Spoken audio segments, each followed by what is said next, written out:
નમસ્કાર વિદ્યાર્થી મિત્રો. DSSI ના જે પ્રશ્ન પેપર છે 2025 ના, એના અગાઉ આપણે 1 થી 4 ના પ્રશ્ન પેપરના સોલ્યુશન કરી ચૂક્યા છીએ. આજે આપણે આ વિડીયો દ્વારા 105 એટલે કે કચરાનો નિકાલ એ જે પ્રશ્ન પેપર છે એનું સોલ્યુશન છે આપણે કરવાનું છે. તો વધારે સમય નહીં લેતા જોઈએ આપણે સોલ્યુશન સેશન. એની અંદર આપણે દર વખતની જેમ બધાને તમને ખ્યાલ છે કે નીચે આપેલ પ્રશ્નોના જવાબ છે તમારે લખવાના છે. એટલે કે 10 માર્કનો એક પ્રશ્ન છે, કુલ 3 પ્રશ્નો લખવાના છે, એટલે કે 10 માર્કના 30 માર્કના છે એ પ્રશ્નો થશે. તો આ રીતના એમાં પ્રશ્નો છે, 5 પ્રશ્નો હોય છે, એમાં તમારે કોઈ પણ 3 છે લખવાના હોય છે. ત્યારબાદ વિભાગ બી ની ચર્ચા કરીએ આપણે.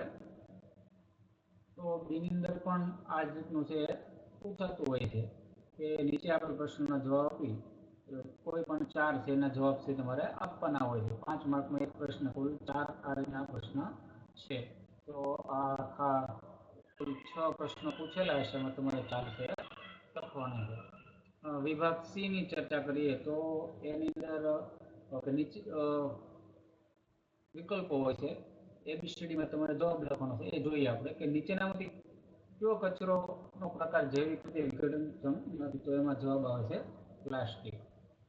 ત્યારબાદ બીજું છે, નીચેનામાંથી કયો ગેસ ગ્લોબલ વોર્મિંગનો ફાળો આપતો ગ્રીનહાઉસ ગેસ છે જે લેન્ડફિલ સાઇટમાંથી નીકળે છે? તો તેનો જવાબ આવે છે મિથેન. ત્રીજો પ્રશ્ન છે કે કચરા એકત્રીકરણ યોજનાના વિસ્થાપનનું પ્રથમ પગલું કયું છે? તો એમાં જવાબ આવશે કચરાનું મૂલ્યાંકન. ચોથો પ્રશ્ન, કચરા એકત્રીકરણની પ્રક્રિયામાં કોણ શેરી અને જાહેર સ્થળોની સફાઈ માટે જવાબદાર છે? તો સફાઈ કામદારો એવો એનો જવાબ છે. નીચેનામાંથી કયો કચરો જોખમી કચરાની શ્રેણીમાં આવે છે? તો એમાં આવે છે વપરાયેલી બેટરીઓ. આવો પ્રશ્ન છે, એનો જવાબ છે. છઠ્ઠો છે કે બાયોડિગ્રેડેબલ બેગ કયા પ્રકારના કચરાને એકત્રિત કરવા માટે ઉપયોગી છે? તો હવે ભીનો કચરો. કયા પ્રકારના કચરાનું પરિવહન માટે કન્સિગ્નમેન્ટ નોટ સિસ્ટમ ગુજરાતમાં લાગુ પડે છે? તો તેનો જવાબ છે જોખમી કચરો. 8મો છે કે ભારતમાં ઘન કચરા વ્યવસ્થાપન નિયમો કયા વર્ષમાં લાગુ કરવામાં આવ્યા? 1889 એનો જવાબ છે. કમ્પોસ્ટિંગ કયા પ્રકારની કચરા પ્રક્રિયાકરણની પદ્ધતિ છે? તો જૈવિક. MRF નું પૂરું નામ શું છે? તો મટીરિયલ રિકવરી ફેસિલિટી. તો આ રીતે એના. તો ત્યારબાદ પાર્ટ બી ની ચર્ચા કરીએ તો એમાં આવે છે શોર્ટ પ્રશ્ન, ટૂંકા પ્રશ્નોના જવાબ છે આપણે લખવાના છે. એમાં છે નીચે આપેલા પ્રશ્નોના માંગ્યા મુજબ જવાબ આપો. પેલું છે રિસાયકલિંગના મુખ્ય ફાયદાઓ જણાવો. તો રિસાયકલિંગના ફાયદાઓ પર્યાવરણીય ફાયદા, આર્થિક ફાયદા, સામાજિક ફાયદા વગેરે છે.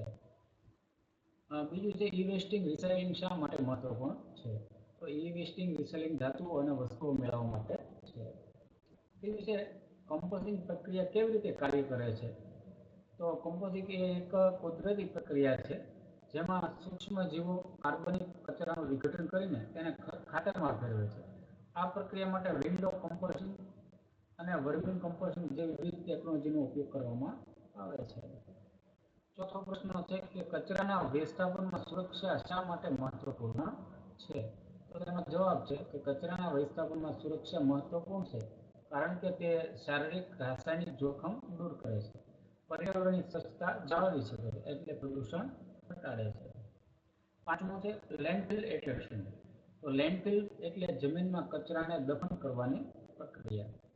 છઠ્ઠો પ્રશ્ન, લેન્ડફિલના સંચાલનમાં કયા કાર્યો સામેલ છે? તો લેન્ડફિલના સંચાલનમાં કચરો સ્વીકાર કરવો, મૂકવો, દૈનિક કવર લગાવવું, પેકેટ સંચાલન વગેરે. 7મો છે બાયોગેસ ઉત્પાદન પ્રક્રિયાના 4 તબક્કાઓ જણાવો. તો હાઇડ્રોલિસિસ, એસિટોજેનિસ અને મિથેનોજેનેસિસ. આવા 4 છે. 8મો છે કે ફ્લાય એશનો ઉપયોગ કયા ઉદ્યોગમાં થઈ શકે? તો ફ્લાય એશનો ઉપયોગ બાંધકામ ઉદ્યોગમાં થાય છે. 9મું છે કે બાયોમેડિકલ વેસ્ટના નિકાલ માટે કયા રંગની બેગનો ઉપયોગ થાય છે? તો બાયોમેડિકલ વેસ્ટના નિકાલ માટે પહેલું લાલ બેગમાં ચેપી કચરો, પીળી બેગમાં માનવ કચરો અને વાદળીમાં શાર્પ વેસ્ટ કચરો આવવાનો છે. ગુજરાતમાં જીપીસીબી નું કાર્ય શું છે? તો ઔદ્યોગિક કચરાના રિસાયકલિંગ અને પ્રોત્સાહન આપે અને નીતિઓ બનાવે છે. તો આ રીતે વિદ્યાર્થી મિત્રો આપણે 105 કચરાનો નિકાલ એવું જે એસઆઈનું જે પેપર હોય છે તેના વિકલ્પોના ટૂંકા પ્રશ્નોનો જવાબ આપવાનો પ્રયત્ન કરેલો છે. તો આ રીતે 5 પેપરનું આપણે સંપૂર્ણ વિડીયો બનાવી ચૂક્યા પ્રથમ સત્ર માટે. તમને જો આ વિડીયો સારું લાગ્યો હોય તો ચેનલને સબસ્ક્રાઈબ કરવાનું